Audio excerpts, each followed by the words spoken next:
పెద్ద పెద్ద గొంతేసుకొని వరుతున్నాడు. నిన్న మొన్న మీరు చూసారు. నాకు నిజంగా ఒకటి అర్థం కావట్లేదు. ఇప్పుడు ఎవరన్నా నువ్వు ఎక్కడికి వెళ్ళి వచ్చినావు, అసలు నువ్వు ఎక్కడికి వెళ్ళి మొదలైంది నీ ప్రయాణం? రోడ్ల మీద అయినా పెయింటింగ్లు వేసుకుంటుండే పాపం రేవంత్ రెడ్డి గారు. మంచిదే, తప్పేం లేదు.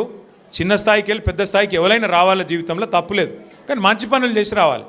లంగ పనులు చేసి, దొంగ పనులు చేసి, బ్యాగులు మోసి, సంచులు మోసి, దొరికిపోయి జైలుకు పోయి మళ్ళీ అదేదో పెద్ద గొప్ప విషయం అన్నట్టు మళ్ళీ దానికి పోజులు కొట్టుకుంటా. సరే, నీ కిస్మత్ బాగుంది, పేమెంట్ కోటాల ఢిల్లీలో పైసలు ఇచ్చినావు, ముఖ్యమంత్రి పదవి తెచ్చుకున్నావు, అందరికి ఎరికేది. ఇప్పుడు కూడా నెలకు ఢిల్లీ పైసలు పంపుకుంటా పదవి కాపాడుకుంటున్నావు. సంతోషం, నువ్వు కాపాడుకో. కానీ ఆ పదవిలోకి వచ్చినోనికి సంతోషం ఉండాలి, కానీ ఏడిపోయిందిరా నాయన. రోజు మీరు చూడు, టీవీ పెడితే చాలు తిట్ల పురాణం తప్ప ఏముండదు. మీరు గట్టిగా అడిగిర్రు అనుకో, ఏమాయిరా బై 2500 ఏడు ఉన్నాయని చెప్పి మీరు అడిగిరాక ఆడపిల్లలు పోయి మీ గుడ్లు వీకి గోటీలు ఆడుతా అంటాడు. వీడెక్కడ ముఖ్యమంత్రి? ముసలోళ్ళు పోయి ఏమాయిరా బై మరి 2000 పెన్షన్ 4000 చెప్తానో, 100 రోజులు లాంటివి నరక్తివి ఏడవన్నావు తమ్మి అంటే నీ పేగులు తీసి మెడలు వేసుకుంటా అంటాడు. అట్లాగే మన విద్యార్థులు పోయి ఏమయ్యా మరి 2 లక్షల ఉద్యోగాలన్నావు, ఏం సంగతి అంటే నీ లాగుల తొండలు ఇడిచి పెడతా. వీడేం ముఖ్యమంత్రి, వీందేం భాష, నాకు అర్థమే కాదు. అరే 2 ఏళ్ళకి వెళ్ళి ఏం చేసినవారు అయ్యాను అంటే లాగుల తొండలు ఇడుస్తా, మెడల బేగులేసుకుంటా, గుడ్లు వీకి గోటీలాడతా. నీ అమ్మ నీ అయ్యా గీదా భాష? మాకు రాదా భాష? మాట్లాడమంటావా? హైదరాబాద్లో పెరిగినోని నేను. మాట్లాడమంటే ఉర్దూలా, హిందీలా, తెలుగులా, ఇంగ్లీష్లా పొల్లు తిట్టే తెలివి నాకు కూడా ఉంది. మాకు కూడా వస్తుంది భాష. హైదరాబాద్ గల్లీలలో పెరిగిన నేను. నువ్వేడో ఊరికెళ్ళి వచ్చినావు, సరే రా, పర్వాలేదు, నీ అదృష్టం బాగుంది, ముఖ్యమంత్రి అయినావు, చేయి. రోజు ఏడుచుడు ఎందుకు? మేము ప్రతిపక్షంలో ఉన్నాం, నువ్వు అధికారంలో ఉన్నావు.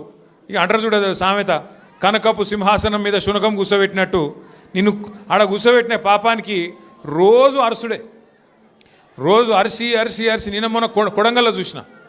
కొడంగల్లో ఆయన సర్పంచులు గెలిపించుకున్నాడంట. గెలిపించుకుంటే సంతోషంగా బువ్వ పెట్టాలి, 4 మంచి మాటలు చెప్పాలి, ఇక రాష్ట్రంలో ఉన్న పల్లెలకు ఫలానా చేస్తా, నేను ముఖ్యమంత్రి అని చెప్పాలి. రోజు అరసుడు. నాకైతే డౌట్ వస్తున్నది, ఎంత ఒరులుతున్నాడు, ఎంత అరుస్తున్నాడు అంటే ఆ గీతమ్మ ఉన్నది ఆయన భార్య, ఆమె చెప్తున్నా నేను తల్లి గీతమ్మ జల్దీ కట్టే, లేకపోతే ఆయన ఎవరైనా కరిసినా కరుస్తాడు వీడు. ఎందుకంటే ఇప్పుడు రోజు అరిసి పిచ్చిలేసిపోయేటట్టున్నది, కరిసేటట్టు తయారైంది రోజుకు. నేనేమంటున్నా అంటే ఏనుగు పోతుంటే మస్తు జంతువులు మొరుగుతుంటాయి, నక్కలు, కుక్కలు. మనం పెద్ద పట్టించుకునే అవసరం లేదు. మనం ఒకటే, కేసీఆర్ లాంటి ఏనుగు ఆయన ఎంత స్థాయి మనుషులు నేను మీకు చెప్పాల్సిన అవసరం లేదు. ఇవాళ ఆయన తిడుతా ఉన్నాడు తెల్లారలేస్తే. ఒకరోజు ఆయన చచ్చిపోవాలని కోరుకుంటాడు, ఇంకో రోజు ఆయన కాలు ఇరిగింది అంటాడు, ఇంకో రోజు ఇంకేదో అంటాడు.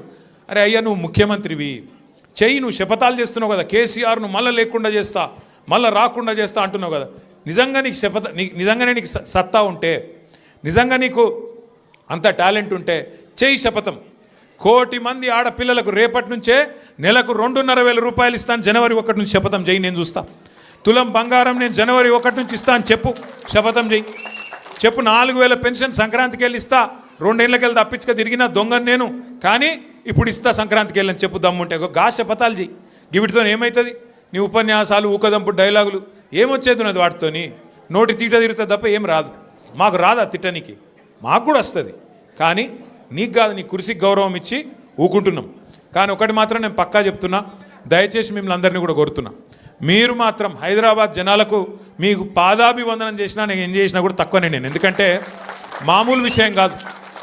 హైదరాబాద్ చరిత్రలో ఎన్నడూ వరుసగా 2 సార్లు, ఒక్కసారి కాదు, కార్పొరేషన్ ఎన్నికల్లో ఎవ్వలతో సంబంధం లేకుండా డైరెక్ట్గా టీఆర్ఎస్ పార్టీని, బీఆర్ఎస్ పార్టీని మీరు గుండెల్లో పెట్టుకొని గెలిపించి మమ్మల్ని మళ్ళీ కార్పొరేషన్ 2సారి కూడా మా చేతిలో పెట్టింది. అట్లాగే మొన్న శాసనసభ ఎన్నికల్లో కులం లేదు, మతం లేదు, అన్ని కులాలు, అన్ని మతాలు, హిందువులు, ముస్లింలు, క్రిస్టియన్లు గుండెల్లో పెట్టుకున్నారు గులాబీ జెండాను. 24 సీట్లు హైదరాబాద్లో ఉంటే ఒక్క సీటు కూడా మీరు కాంగ్రెస్కి ఇయ్యలే. ఒక్కటంటే ఒక్క సీటు ఇయ్యలే కాంగ్రెస్కి, నమ్మలే మీరు. అట్లాగే ఒక్క సీటు అడ్డిమారి గుడ్డి దెబ్బల బీజేపీకి పోయింది, ఒక్క సీటు తప్ప మొత్తం సీట్లు బీఆర్ఎస్కే మీరు అప్పచెప్పిండ్రు.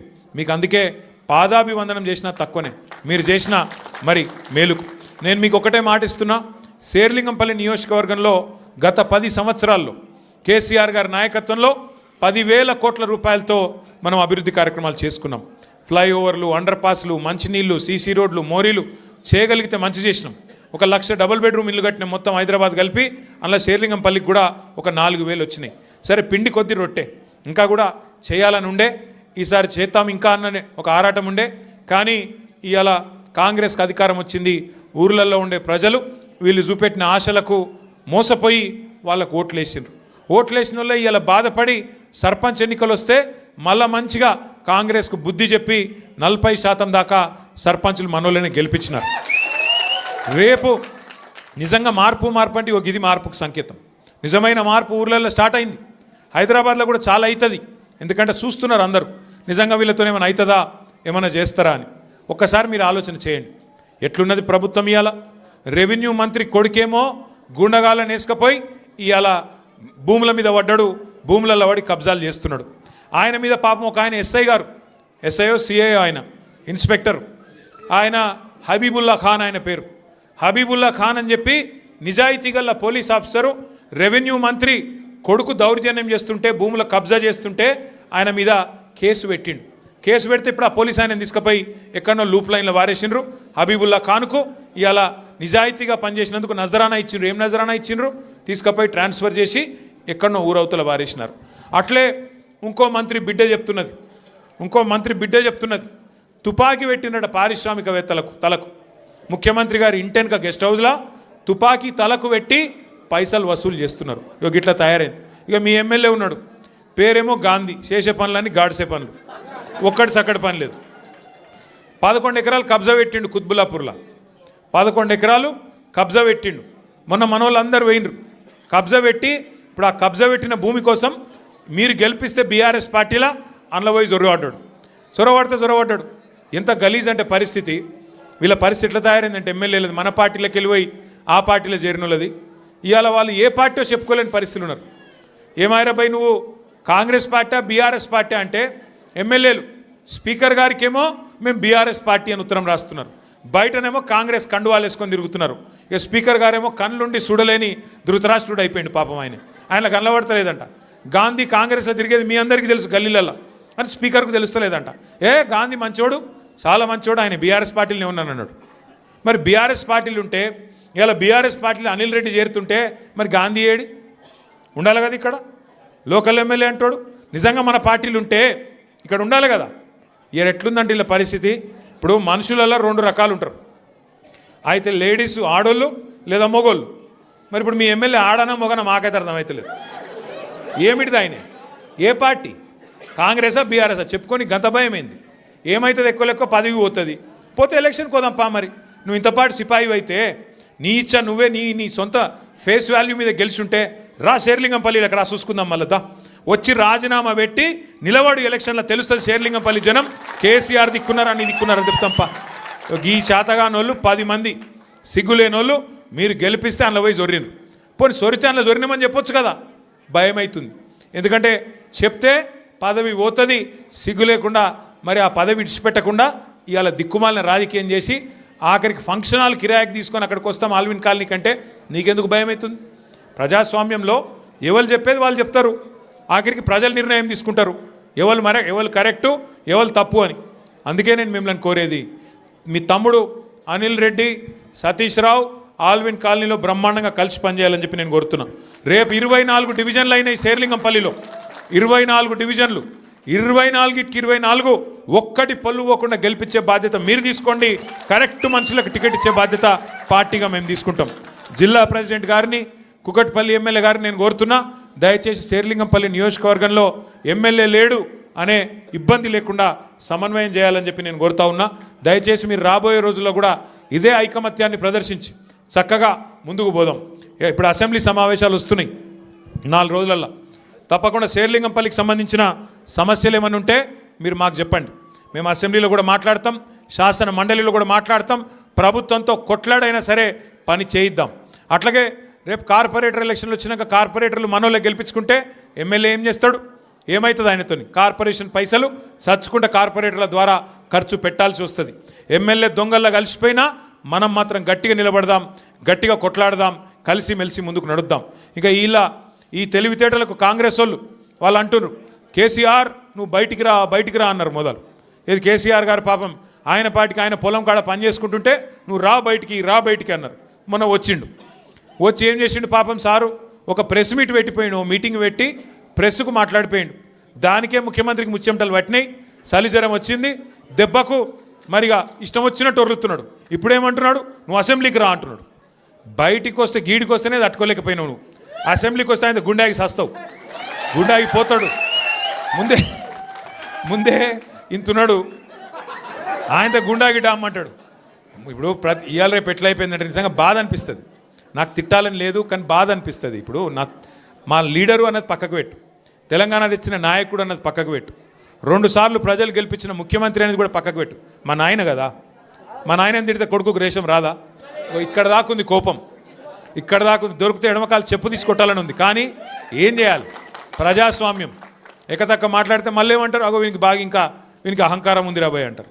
అహంకారం నాదా అయినదా? నేను గుంటూరులో చదువుకున్నా అంటాడు.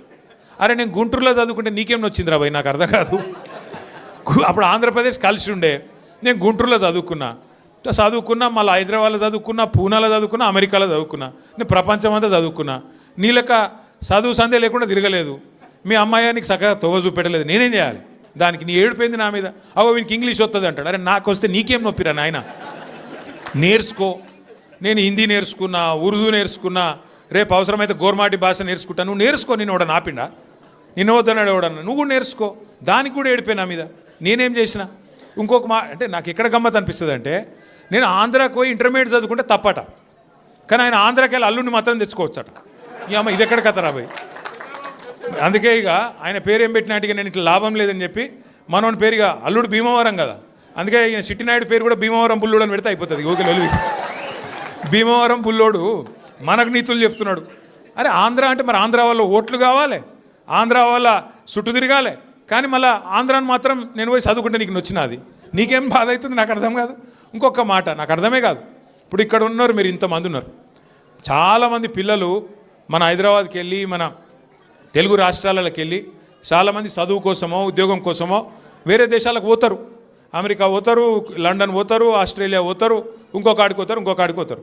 ఆ దేశాలలో ఇళ్ళలో నౌకర్లు ఉండరు కదా. ఆ దేశాలలో ఏం చేయాలి? మనది మనమే పని చేసుకోవాలి, మన బట్టలు మనమే ఉతుక్కోవాలి, మన వంట మనమే వాడుకోవాలి, మన టాయిలెట్ మనమే క్లీన్ చేసుకోవాలి. ఈ పిచ్చోనికా ఏం తెలియదు, చదువుకున్న బాబాత్ అయితేనేమో తెలుస్తుండే. ఇక మాట్లాడతాడు, ఏమంటాడు వీడు, ఇప్పటికీ అమెరికాలో బాత్రూమ్లు కడుగుతూనే అంటాడు నన్ను. అరే అమెరికాలో నా బాత్రూమ్ నేను కడుక్కున్నా, నీకేం వచ్చింది రా భయ్, నాకు అర్థం కాదు. అమెరికాలో ఎవరిది వాళ్ళు చూసుకుంటారు, పని చేసుకుంటే కూడా తప్పేనా?